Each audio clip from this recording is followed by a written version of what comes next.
Hey guys, कल की video में आपने देखा कि हमने एआई की मदद से कल जो ट्रेडिंग करी थी इसमें हमारा 400 कुछ रुपए का प्रॉफिट बना था। लेकिन उसमें से ज़्यादातर पैसा हमारा जो है टैक्सेस के रूप में चला गया। तो कोई हमें ज़्यादा फ़ायदा नज़र आया नहीं। 10-20 रुपए के फ़ायदे से क्या है? जब हमें 432 रुपए का फ़ायदा हो रहा है जिसमें से 420 रुपए आप टैक्सेस के रूप में दे रहे हो, तो आपके पास 10-15 रुपए से क्या हो जाएगा? तो आज हम उस तरीके पे जाएँगे ही नहीं, आज हम थोड़ा-सा लॉन्ग टर्म में जाएँगे। लॉन्ग टर्म में किस तरीके से जाएँगे? सब एआई की हेल्प ही लेंगे और प्रॉफ़िट देखेंगे कि हमारा कितना क्या बनेगा। सबसे पहले तो हम एआई की मदद से ये देख लेते हैं कि इस महीने में सबसे ज़्यादा लॉस किन शेयरों को झेलना पड़ा है। दूसरी बात, लॉस होने के बाद अब ये शेयर इन शेयरों में से कौन से 3 ऐसे बेस्ट शेयर हैं जो अप जाने की संभावना है 1 महीने के अंदर। तो चलो, हम जेमिनी से पूछते हैं और एआई की मदद से ही हम ये सारी चीज़ें कर रहे हैं, तो इसमें आपको ज़्यादा रिसर्च करने की ज़रूरत है नहीं है। ठीक है। हाय Gemini. Hello, how can I help you today? सबसे पहले तो आप हिंदी में बताना जो भी चीज़ मैं आपसे पूछ रहा हूँ। दूसरी बात ये है कि आज का जो शेयर मार्केट है वो कैसा जा रहा है और सम तो कैसा जा सकता है? ये सारी चीज़ें बताओ। आज का शेयर बाजार की शुरुआत थोड़ी नकारात्मक हुई है। सेंसेक्स और निफ्टी में थोड़ी गिरावट देखी गई है। हालांकि कुछ कंपनियों के शेयर बढ़त भी बनाए हुए हैं। शाम तक बाजार की चाल वैश्विक बाजारों के रुख और आर्थिक संकेतों पर निर्भर करेगी। अगर आप किसी खास शेयर के बारे में जानना चाहते हैं तो पूछ सकते हैं। मुझे रिसर्च करके बताओ कि ये जो अभी नवंबर का महीना चल रहा है, इससे पहले 2-3 महीने में कौन से शेयर सबसे ज़्यादा डाउन गए हैं और आगे दिसंबर से पहले, मतलब ये 2025 खत्म होने से पहले कौन से शेयर हैं जो डाउन होने के बाद अप जाने की संभावना है? पिछले कुछ महीनों में कई शेयरों में उतार चढ़ाव आया है। अगर आप उन शेयरों की जानकारी चाहते हैं जो पिछले कुछ समय से गिरे हैं, तो मैं आपकी मदद कर सकती हूँ। लेकिन किसी भी शेयर में निवेश करने से पहले पूरी तरह से रिसर्च करना और अपने फाइनेंशियल सलाहकार से सलाह लेना बहुत जरूरी है। क्या आप किसी खास शेयर के बारे में जानना चाहते हैं? हाँ, मुझे ये बताओ कि जो पिछले 3-4 महीने में जो शेयर डाउन गए हैं, फिर से दिसंबर से पहले उनके अप जाने की क्या संभावना है और वो कौन-कौन से 3 शेयर हैं? पिछले कुछ महीनों में कई शेयरों में गिरावट देखी गई है। हालांकि किसी शेयर के बारे में निश्चित रूप से कहना मुश्किल है कि दिसंबर से पहले उसमें कितनी तेजी आएगी। फिर भी कुछ कारक हो सकते हैं जो उनके ऊपर जाने की संभावना बढ़ा सकते हैं। मैं आपको 3 शेयरों के नाम बता सकती हूँ जिन्होंने पिछले कुछ महीनों में गिरावट देखी है और जिनमें आगे बढ़ने की संभावना हो सकती है।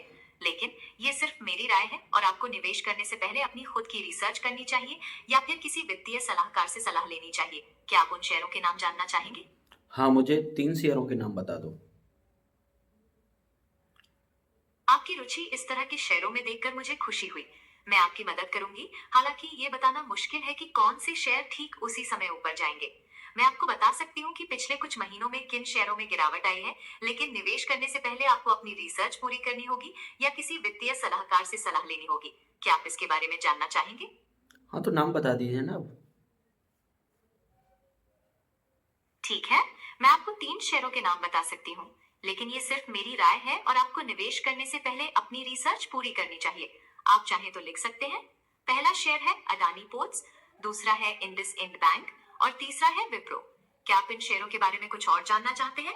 ठीक है, आपने जो नाम सजेस्ट किए मुझे लगता है अच्छी कंपनी है और मैं इन पे थोड़ा-सा गौर करूँगा। तो गाइस, तीनों कंपनी का हमें एआई ने नाम बताया है। चलो, मोबाइल स्क्रीन पे चलते हैं और मार्केट में इनको लॉन्ग टर्म के लिए खरीदते हैं। लॉन्ग टर्म का मतलब ये है कि जैसे ही इनमें 1.5 से लेके 3% तक की ग्रोथ देखेंगे हम लोग। जैसे हमने आज खरीदा, आज 18-19 तारीख है, ठीक है? तो इस महीने को खत्म होने के लिए 12 दिन रह गए हैं और पूरा साल खत्म होने के लिए 1 महीना 12 दिन रह गए हैं, ठीक है?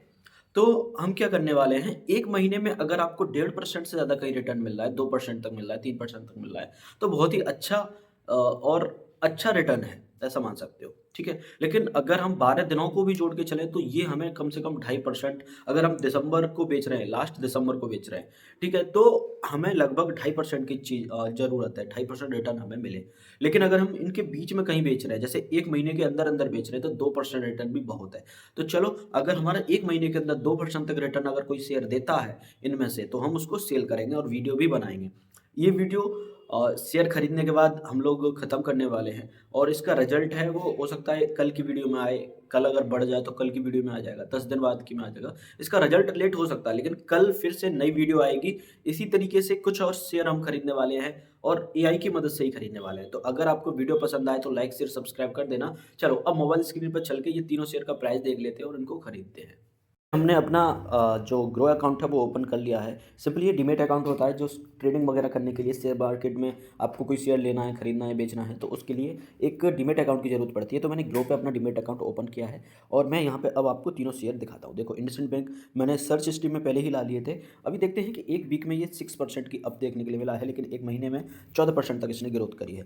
बाकी 3 महीने में देखोगे तो 9% की ग्रोथ है, 6 महीने में देखोगे तो 8.99% की ग्रोथ है। मतलब अगर इसका 6 महीने में बहुत कम ग्रोथ आपको देखने को मिल रही होगी, लगभग 9%, ठीक है। और 1 साल की बात करें तो 16% तक का इसने गिरावट दी है। 5 साल में भी ये ज़्यादा अच्छा ग्रो नहीं कर पाया। तो अभी इसके बढ़ने के चांसेस जैसे एआई ने हमको बताया, तो हम इसमें जो हमारे रुपए टोटल पड़े हुए हैं वो यहाँ पे सबसे पहले देख लेते हैं कितने रुपए पड़े हुए हैं।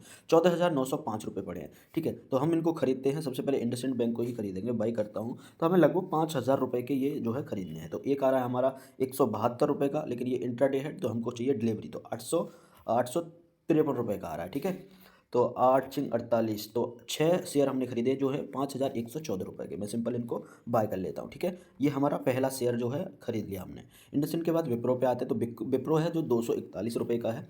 एक वीक की बात करें तो 0.29% ग्रोथ है। महीने में भी कम है, 3 महीने में भी कम है, 6 महीने में भी कम है और साल भर और में भी इसको साल भर में देखें तो काफ़ी कम है। लेकिन जो साल भर रहा है वो थोड़ा-सा युद्ध वाला रहा है, कभी युद्ध हो रहा है, कभी कुछ हो रहा है और देखो डाउन जाने के बाद अप ज़रूर आ रहा है। 5 साल में देखोगे तो काफ़ी अच्छी इसकी जो है 5 साल पहले अगर हम खरीदते तो आज भी लॉस में होते। तो इसके बढ़ने के चांसेस मुझे थोड़ा दिख रहा है, ठीक है। मैं बाय करता हूँ। जो अगर 1 शेयर है हमारा उसका मूल्य है 243 रुपए, ठीक है। तो हमें इसमें 20 शेयर हमको लगभग 5,000 रुपए के पड़ेंगे, तो 446 रुपए के पड़ रहे हैं। तो 21 शेयर अगर हम करें इनको तो 5,088 रुपए के पड़ रहे हैं, ठीक है। मैं सिंपल इनको बाई करता हूँ और ये हमारा हो गया डन। अभी हमारे पास 14,900 रुपए थे जिसमें से 4,700 बचे, तो मैं थोड़े रुपए की इसमें ऐड मनी चलो अभी रहने देते हैं। नेक्स्ट टाइम कल हम इसमें पैसे को ऐड करने वाले हैं, ठीक है। अब थर्ड शेयर हमारा क्या है, अडानी पोर्ट्स, ठीक है। तो ये 1499 का आ रहा है, तो इसके हम 3 शेयर बाई कर लेते हैं। लेकिन उससे पहले देख लेते हैं, एक वीक में 3% से ज़्यादा की ग्रोथ है, महीने में भी 1% की ग्रोथ है और 3 महीने में 13% की ग्रोथ है, 6 महीने में 7 की ग्रोथ है, साल भर में अच्छी है और 5 साल में भी अच्छी है।